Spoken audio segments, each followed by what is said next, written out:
Shalom, selamat pagi Bapak Ibu Saudara-saudara yang dikasihi oleh Tuhan Yesus Kristus. Berjumpa kembali bersama saya Pendeta Eka di dalam renungan firman Tuhan pada hari ini, hari Rabu 23 Februari 2022. Sukacita dan damai sejahtera dari Tuhan kita Yesus Kristus kiranya menyertai kehidupan kita sekalian yang pastinya mendatangkan kebahagiaan. Puji nama Tuhan.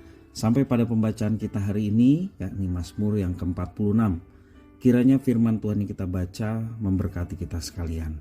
Baik, sebelum kita merenungkan bagian firman Tuhan hari ini, kita akan berdoa.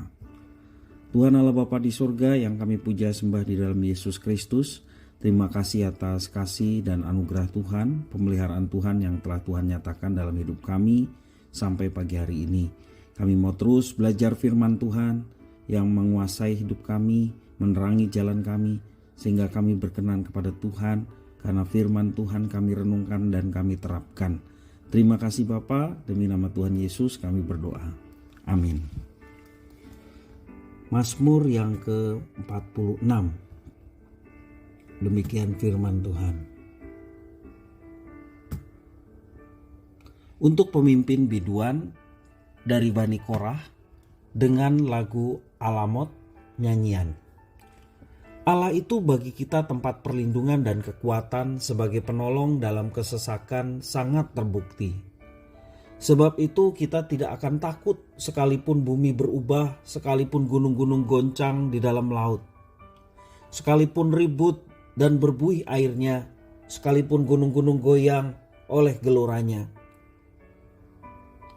Kota Allah, kediaman yang maha tinggi, disukakan oleh aliran-aliran sebuah sungai. Allah ada di dalamnya.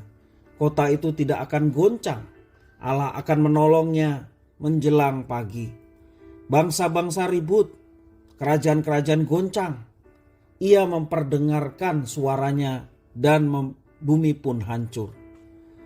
Tuhan semesta alam menyertai kita. Kota benteng kita ialah Allah Yakub.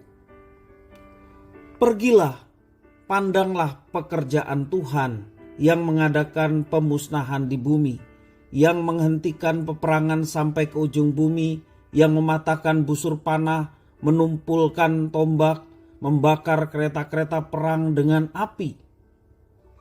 Diamlah dan ketahuilah bahwa akulah Allah. Aku ditinggikan di antara bangsa-bangsa, ditinggikan di bumi. Tuhan semesta alam menyertai kita. Kota benteng kita ialah Allah Yakub.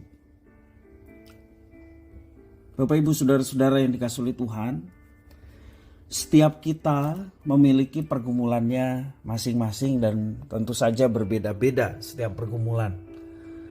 Tidak satu pun manusia termasuk kita bisa melepaskan diri dari pergumulan ataupun juga persoalan hidup ketika kita masih ada di bumi ini. Kehidupan yang tanpa masalah adalah sebuah kemustahilan. Sebagai orang percaya kita pun tidak luput dari problematika kehidupan. Ada pergumulan, bisa saja datang silih berganti. Namun hanya satu yang tetap. Apa yang tetap? Yakni Tuhan sumber pertolongan kita. Bangsa Israel selalu berpegang teguh pada satu keyakinan. Mereka percaya bahwa Tuhan adalah sumber pertolongan serta perlindungan. Keyakinan ini oleh pemazmur digambarkan dengan Allah sebagai kota benteng. Yang artinya Allah selayaknya benteng yang akan selalu berdiri teguh melindungi umatnya dari mara bahaya. Ia adalah penolong dalam kesesakan. Maka Allah disebut kota benteng di dalam tulisan pemazmur ini.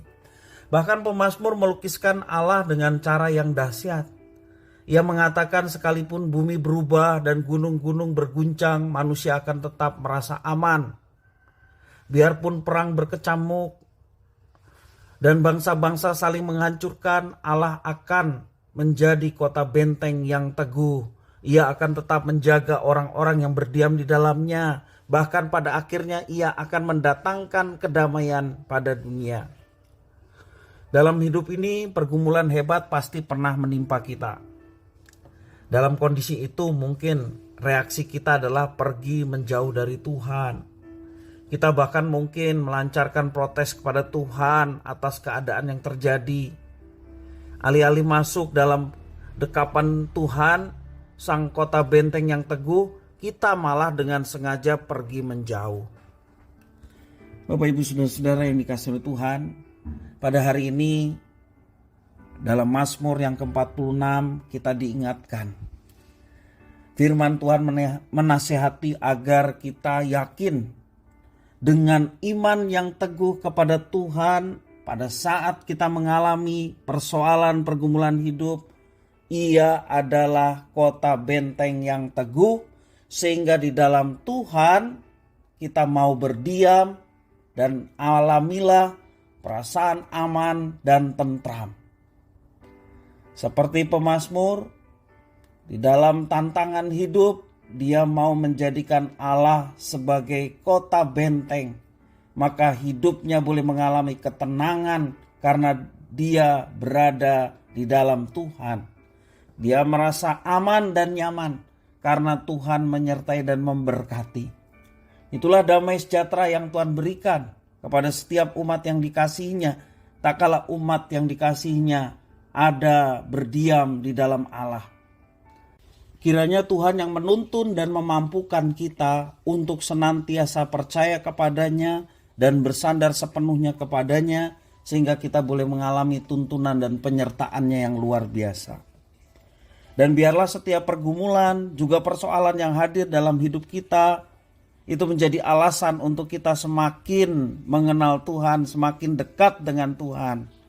Justru setiap persoalan, pergumulan yang tidak pernah lepas sepanjang kita hidup di dunia, itu menjadi alasan bagi kita untuk senantiasa dekat dengan Tuhan, untuk senantiasa berkeluh kesah kepadanya, sehingga kita boleh mendapatkan kekuatan, jawaban, dan semangat untuk menjalani kehidupan. Kiranya firman Tuhan ini boleh memberkati kita sekalian. Mari kita berdoa. Tuhan Bapa di surga, yang kami puja sembah di dalam Yesus, kami mengucapkan syukur terima kasih atas firman Tuhan. Kami mau terus belajar percaya kepada Tuhan sebagai kota benteng hidup kami. Sehingga di dalam pergumulan persoalan hidup, kami mau masuk di dalam Tuhan. Sehingga kami dikuatkan, diteguhkan, dan kami merasa tenang. Karena Engkau Allah yang berkuasa menolong dan menyertai. Bahkan memampukan kami untuk mengatasi setiap persoalan dan pergumulan. Dan bersama Tuhan kami diberikan kemampuan. Terima kasih ya Tuhan. Inilah doa ucapan syukur kami atas firman Tuhan. Demi nama Tuhan Yesus kami berdoa. Haleluya. Amin.